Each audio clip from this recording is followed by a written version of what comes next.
السلام علیکم ناظرین، میں ہوں صبا زاہد اور آپ دیکھ رہے ہیں راجپوت نیوز HD۔ آئیے خبر شامل کرتے ہیں خوشاب سے۔ راجہ نور الہی عاطف کی رپورٹ کے مطابق ضلعی انتظامیہ خوشاب کے زیر سرپرستی اور سپورٹ ڈپارٹمنٹ کے زیر اہتمام سینٹرل پنجاب کرکٹ ایسوسی ایشن کی جانب سے under cricket tournament championship کا final match government technical model high school Jauharabad اور government high school Quaidabad کے مابین government post graduate college Jauharabad کے گراؤنڈ میں کھیلا گیا، جو government technical model high school Jauharabad کی ٹیم نے کھیل کر شاندار مظاہرہ کرتے ہوئے میچ جیت کر ضلعی سطح پر چیمپئن ٹرافی اپنے نام کر لی۔ فائنل ٹورنامنٹ کے مہمان خصوصی ڈپٹی کمشنر خوشاب محمد حمزہ سالک تھے۔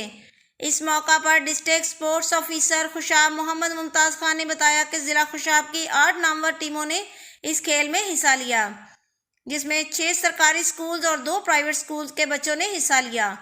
فائنل تقریب میں CEO education authority Khushab AD Khan Baloch, principal government post graduate college Jauharabad Malik Ahmad Iqbal Tiwana, principal DPS Raja Irfan, deputy director college Imtiaz Subi, district sports officer Muhammad Mumtaz Khan, سابقہ sports officer Malik Zawar Hussain Sagu, media persons اور دیگر معززین موجود تھے۔ تقریب میں فائنل جیتنے والی ٹیم سمیت دیگر کھلاڑیوں میں ٹرافی اور انعامات تقسیم کیے گئے۔